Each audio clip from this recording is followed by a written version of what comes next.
أعوذ بالله من الشيطان الرجيم.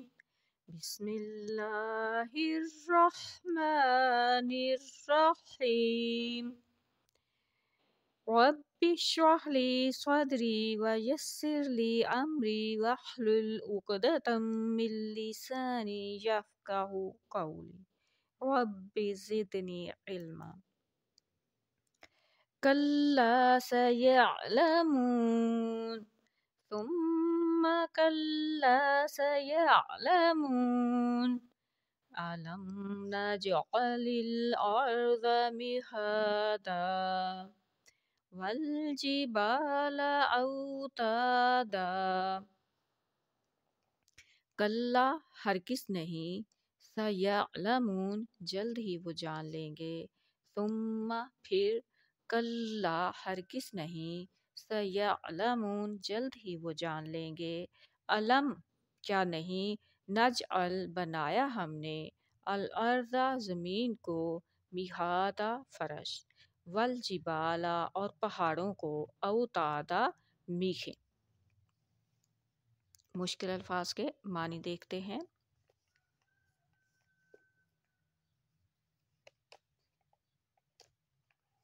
کلا کو تنبیہ کے طور پر استعمال کیا جاتا ہے، یعنی جو بات غلط ہو اس سے ہوشیار کرنے کے لیے، یعنی بات یوں نہیں جس طرح لوگ سمجھتے ہیں۔ ابو البقاء دینی کتاب کلیات میں لکھتے ہیں، اپنی کتاب کلیات میں لکھتے ہیں، کلا ای لا یجاب الی ذالک، یعنی لفظ کلا کسی مطالبہ کے جواب میں آتا ہے، یہ بتانے کے لیے کہ مطالبہ کرنے والے کی بات ماننے کے لیے ہم تیار نہیں ہیں۔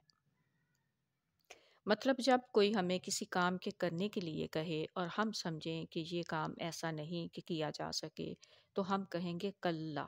پھر وہ لکھتے ہیں کہ کبھی لفظ کلا حقاً کے معنی میں بھی آتا ہے، یعنی اس کے بعد کی جانے والی بات کی تاکید کرتا ہے، کہ جو بات بعد میں آ رہی ہے اس کی تاکید پہلے سے، کہ یہ بات درست ہے، جیسے قرآن کریم میں ہے کلا ان الانسان لیطغی، یعنی یہ بات درست ہے کہ انسان سرکشی کرتا ہے۔ اقرب سیعلمون وہ ضرور جان لیں گے، سین توکید کے معنی میں آیا ہے، ثم کلا سیعلمون، یہاں ثم کا لفظ جو تکرار مضمون کے لیے استعمال ہوا ہے، یعنی پھر ہم کہتے ہیں کہ وہ بات یوں نہیں، ہرگز یوں نہیں جس طرح وہ خیال کر رہے ہیں۔ اس کی تفسیر دیکھتے ہیں دو آیتوں کی۔ پہلی آیت میں اللہ تعالیٰ نے فرمایا کہ یہ لوگ سوال کر رہے ہیں، دوسری آیت میں جواب دیا کہ نبائے عظیم کے بارے میں سوال کر رہے ہیں، اور تیسری آیت میں اللہ تعالیٰ فرماتا ہے کہ یہ اختلاف میں پڑے ہوئے ہیں۔ اور اب اس آیت میں ان باتوں کا جواب دیا ہے کیونکہ اس صورت میں 3 مضمون ہیں، بس بعد الموت، غلبہ قرآن، غلبہ اسلام۔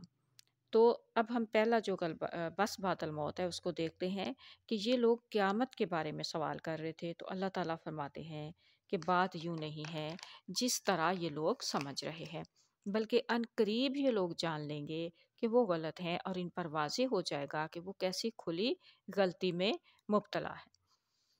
یعنی کہ جو بس بعد الموت ہے کہ وہ جو جس میں اختلاف کر رہے تھے تو یہ جلدی ہی جان لیں گے کہ مر کر زندہ ہونا ہے اور یہ غلطی میں ہے۔ نمبر 2 غلبہ قرآن، غلبہ قرآن کے بارے میں بھی وہ اختلاف کر رہے تھے اور اس میں سوال کر رہے تھے، تو اللہ تعالیٰ فرماتا ہے کہ دوسرے نمبر پر قرآن کریم مراد لیں تو اس کا یہ مطلب ہوگا، معذرت یہاں تفسیر ہے، کہ ضرور ایک دن آئے گا جب قرآن کریم کی صداقت ان پر کھل جائے گی۔ نمبر 3 غلبہ اسلام، یعنی کہ جو آیت ہے کلا سیعلمون ثم کلا سیعلمون، تینوں خبروں کے حوالے سے کہ اگر اس آیت کے معنی کی جائیں غلبہ اسلام کے حوالے سے کہ اس خبر میں وہ اختلاف کر رہے ہیں یا سوال کر رہے ہیں، تو غلبہ اسلام پر جب ان آیات کو چسپاں کیا جائے گا تو مفہوم یہ ہوگا کہ آخر اسلام ایک دن غالب آ جائے گا، اور وہ سمجھ لیں گے کہ اسلام کی مخالفت کر کے انہوں نے کیا غلط طریق اختیار کیا ہے۔ اگلی 2 آیتیں دیکھتے ہیں، الم نجعل الارض مہادا، یا نہیں ہم نے بنایا زمین کو فرش، والجبال اور پہاڑوں کو میخیں۔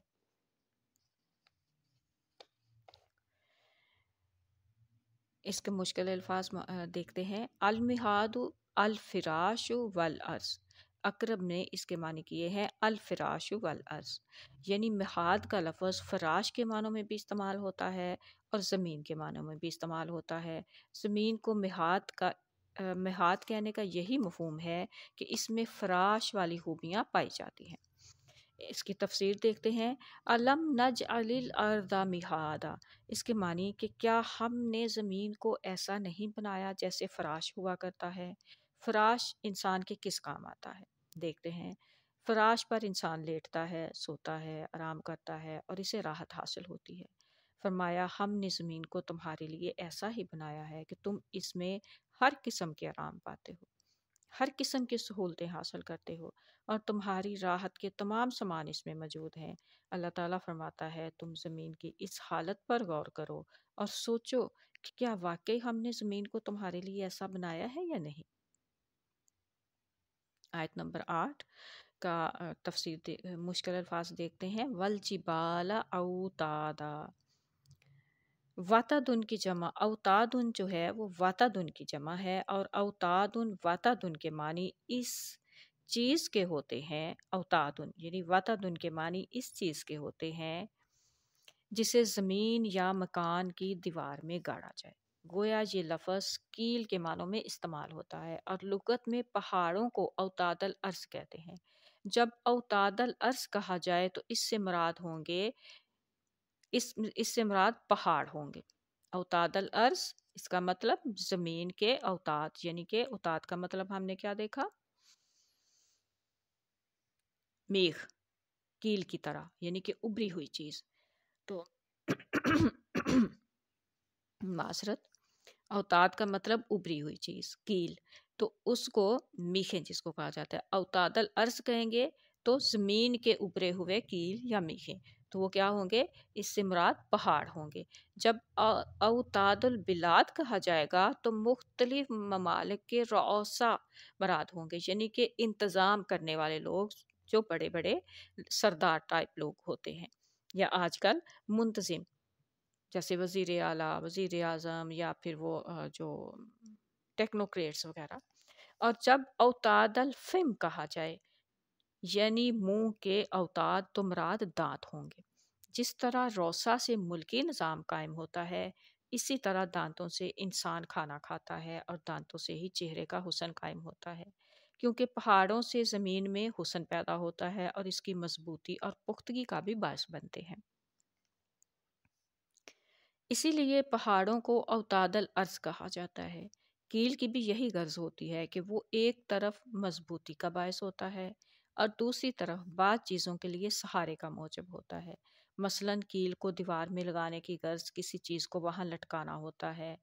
اسی طرح زمین میں جو قلعے لگائے جاتے ہیں، اس سے جانوروں کو یا خیمے کی رسیوں کو باندھنا مقصد ہوتا ہے۔